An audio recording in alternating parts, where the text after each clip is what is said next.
आपका हार्दिक स्वागत है आपके अपने चैनल पर। आज हम बात करने जा रहे हैं सनातन धर्म के सबसे पवित्र और शुभ पर्वों में से एक श्री कृष्ण जन्माष्टमी के बारे में। यह पर्व हर साल भाद्रपद माह के कृष्ण पक्ष की अष्टमी तिथि को बड़े ही धूमधाम और उत्साह के साथ मनाया जाता है। इस खास अवसर पर हम भगवान श्री कृष्ण के जन्मोत्सव को सेलिब्रेट करते हैं, जो भगवान विष्णु के 8वें अवतार माने जाते हैं।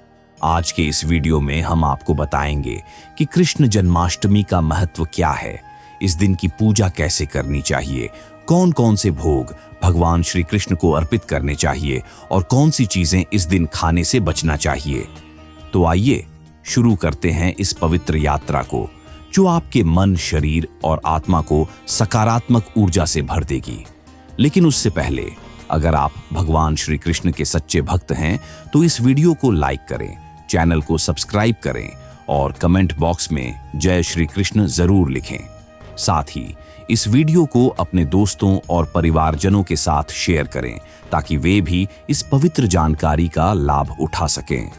प्रिय भक्तों, सनातन धर्म में कृष्ण जन्माष्टमी का विशेष महत्व है। यह पर्व भगवान श्री कृष्ण के जन्मदिन के रूप में मनाया जाता है, जो भाद्रपद माह के कृष्ण पक्ष की अष्टमी तिथि को मध्य रात्रि में मथुरा में जन्मे थे। मान्यता है कि जब धरती पर पाप और अत्याचार बढ़ गया था, तब भगवान विष्णु ने श्री कृष्ण के रूप में अवतार लिया और कंस जैसे दुष्टों का नाश किया। इस दिन भक्त भगवान श्री कृष्ण की पूजा अर्चना करते हैं, व्रत रखते हैं और उनके बाल स्वरूप यानी लड्डू गोपाल की विशेष पूजा करते हैं। यह पर्व न केवल भारत में बल्कि विश्व भर में लाखों भक्तों द्वारा उत्साह के साथ मनाया जाता है। कृष्ण जन्माष्टमी का महत्व इसलिए भी बढ़ जाता है क्योंकि यह पर्व भक्तों को भगवान श्री कृष्ण की कृपा प्राप्त करने का एक सुनहरा अवसर प्रदान करता है।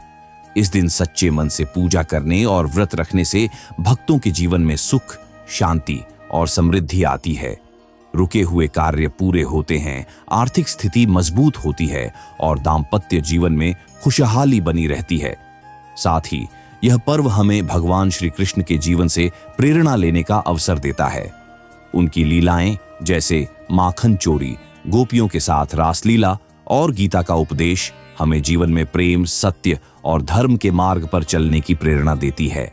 प्रिय भक्तों, अब जानते हैं वर्ष 2025 में कृष्ण जन्माष्टमी की तिथि और शुभ मुहूर्त। इस वर्ष भाद्रपद माह के कृष्ण पक्ष की अष्टमी तिथि 15 अगस्त 2025 की रात 11:49 पर प्रारंभ होगी और 16 अगस्त 2025 की रात 9:34 पर समाप्त होगी। रोहिणी नक्षत्र का आरंभ 17 अगस्त 2025 को सुबह 4:38 पर होगा और इसका समापन 18 अगस्त 2025 को सुबह 3:17 पर होगा। अब प्रश्न यह उठता है कि जन्माष्टमी 15 अगस्त को मनाई जाए या 16 अगस्त को। शास्त्रों के अनुसार जब अष्टमी तिथि और रोहिणी नक्षत्र एक साथ न हो, तब उदया तिथि को व्रत और पूजा करना श्रेष्ठ माना जाता है। इसी आधार पर इस वर्ष कृष्ण जन्माष्टमी 16 अगस्त 2025 शनिवार को मनाई जाएगी। इस दिन भगवान श्री कृष्ण का 5252वां जन्मोत्सव हर्षोल्लास के साथ मनाया जाएगा। पूजा का सबसे शुभ समय निशिता काल में है, क्योंकि भगवान श्री कृष्ण का जन्म मध्य रात्रि में हुआ था। इस वर्ष निशिता मुहूर्त 16 अगस्त 2025 को रात 12:04 से 12:47 तक रहेगा। इस समय पूजा करना अत्यंत फलदायी माना जाता है। इसके अतिरिक्त अन्य महत्वपूर्ण मुहूर्त इस प्रकार हैं। 16 अगस्त को कृष्ण जन्माष्टमी के अवसर पर भक्त सुबह 4:24 से 5 बजे 7 मिनट तक ब्रह्म मुहूर्त, दोपहर 2:37 से 3:30 तक विजय मुहूर्त, शाम 7 बजे से 7:22 तक गोधूली मुहूर्त, रात 10:46 पर चंद्रोदय और सुबह 11:53 पर चंद्रास्त का शुभ समय मान सकते हैं। इस दिन व्रत रखकर रात 12 बजे के बाद निशिता काल में पूजा कर व्रत का पारण किया जा सकता है। पूजा के लिए सुबह जल्दी उठकर स्नान करें, स्वच्छ वस्त्र पहने, घर और पूजा स्थल को गंगा जल से शुद्ध करें, भगवान श्री कृष्ण या लड्डू गोपाल की मूर्ति को फूलों, मालाओं और सुंदर वस्त्रों से सजाएं। व्रत का संकल्प लें। दूध, दही, घी, शहद और गंगा जल से अभिषेक करें। फिर स्वच्छ जल से स्नान कराएं। भगवान को शुद्ध और सात्विक भोग अर्पित करें। आरती और भजन करें। हरे कृष्ण हरे राम का जाप करें और पूजा के बाद प्रसाद को परिवार और पड़ोसियों में बांटें। इस विधि से पूजा करने पर भगवान श्री कृष्ण प्रसन्न होकर जीवन में सुख समृद्धि का आशीर्वाद प्रदान करते हैं। प्रिय भक्तों, कृष्ण जन्माष्टमी के पावन अवसर पर भगवान श्री कृष्ण को प्रिय भोग अर्पित करने और प्रसाद के रूप में ग्रहण करने से जीवन में सुख समृद्धि का संचार होता है। शास्त्रों में कई ऐसे विशेष भोग बताए गए हैं जो भगवान को अति प्रिय हैं और जिनका सेवन करने से घर में बरकत, रिश्तों में प्रेम और जीवन में सकारात्मक ऊर्जा आती है। जन्माष्टमी पर आलू का सेवन बहुत शुभ माना जाता है। चाहे व्रत रखें या न रखें, आलू की चाट या सूखी सब्जी बनाकर भोग अवश्य लगाएं। इसे पूरी शुद्धता के साथ बनाएं, क्योंकि आलू से बनी चीजें शरीर को ऊर्जा देती हैं और भगवान श्री कृष्ण को यह अत्यंत प्रिय है। चावल की खीर का सनातन धर्म में विशेष महत्व है। गाय के दूध और चावल से बनी खीर का मीठा स्वाद भगवान को बेहद पसंद है।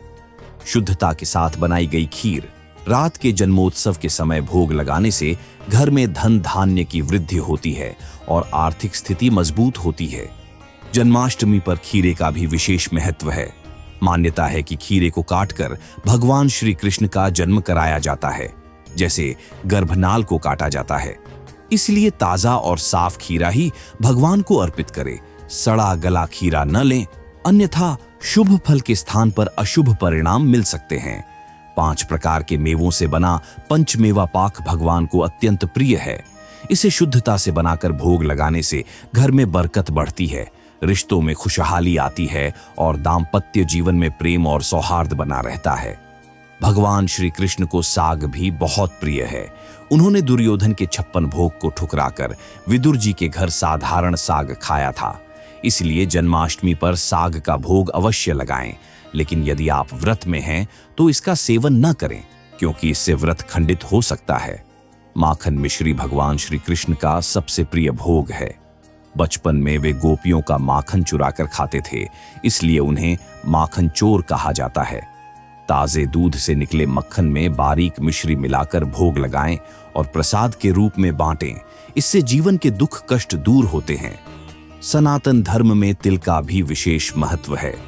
भगवान विष्णु और उनके अवतार श्री कृष्ण को काले तिल अत्यंत प्रिय हैं। काले तिल से बने भोग अर्पित करने और प्रसाद के रूप में ग्रहण करने से माता लक्ष्मी की कृपा प्राप्त होती है और अधूरी मनोकामनाएं पूरी होती हैं। पंजीरी भी जन्माष्टमी के प्रसाद में अत्यंत शुभ मानी जाती है। गेहूं के आटे, देसी घी, पिसी चीनी और सूखे मेवों से बनी पंजीरी स्वादिष्ट और पौष्टिक होती है। इसे भोग लगाने से शरीर और मन को ऊर्जा मिलती है और घर में धन धान्य की वृद्धि होती है। वहीं जन्माष्टमी पर कुछ चीजों का सेवन वर्जित है। करेले की सब्जी का सेवन भूलकर भी न करें, क्योंकि कड़वे स्वाद वाले भोजन से मन में नकारात्मकता आती है और रिश्तों में कड़वाहट बढ़ सकती है। बासी भोजन का सेवन भी इस दिन बिल्कुल न करें, क्योंकि यह तामसिक माना जाता है और पूजा का फल निष्फल कर सकता है। भगवान को अर्पित किए जाने वाले भोग में भी बासी वस्तुओं का प्रयोग न करें, यह भगवान का अपमान माना जाता है। प्याज और लहसुन भी जन्माष्टमी पर नहीं खाने चाहिए, क्योंकि ये तामसिक और राजसिक गुणों से भरपूर होते हैं और राहु केतु से जुड़े माने जाते हैं, जिससे जीवन में कठिनाइयां आ सकती हैं। बैंगन को धार्मिक अवसरों पर अपवित्र माना जाता है और यह सात्विक व्रत नियमों के विपरीत है। माना जाता है कि इसका सेवन काम प्रवृत्ति को बढ़ाता है, इसलिए जन्माष्टमी पर बैंगन का सेवन या खरीदारी करने से बचना चाहिए, अन्यथा घर में नकारात्मक ऊर्जा फैल सकती है और सुख शांति में कमी आ सकती है। प्रिय भक्तों, कृष्ण जन्माष्टमी का यह पवित्र पर्व साल में केवल एक बार आता है और यह भगवान श्री कृष्ण की कृपा प्राप्त करने का सुनहरा अवसर है। इस दिन सच्चे मन से व्रत रखें, पूजा करें और शुभ भोग अर्पित करें। इससे आपके जीवन में सुख, शांति और समृद्धि आएगी। साथ ही वर्जित चीजों से बचें, ताकि आप भगवान की कृपा से वंचित न रहें। अगर आपको यह जानकारी पसंद आई तो इस वीडियो को लाइक करें, चैनल को सब्सक्राइब करें और बेल नोटिफिकेशन को ऑन करें। कमेंट बॉक्स में जय श्री कृष्ण जरूर लिखें और अपनी श्रद्धा व्यक्त करें। इस वीडियो को अपने दोस्तों, परिवार और पड़ोसियों के साथ शेयर करें ताकि वे भी इस पवित्र पर्व का लाभ उठा सकें। तो भक्तों, इस जन्माष्टमी पर भगवान श्री कृष्ण की भक्ति में लीन हो जाएं और उनके आशीर्वाद से अपने जीवन को सुखमय बनाएं। जय श्री कृष्ण। राधे राधे।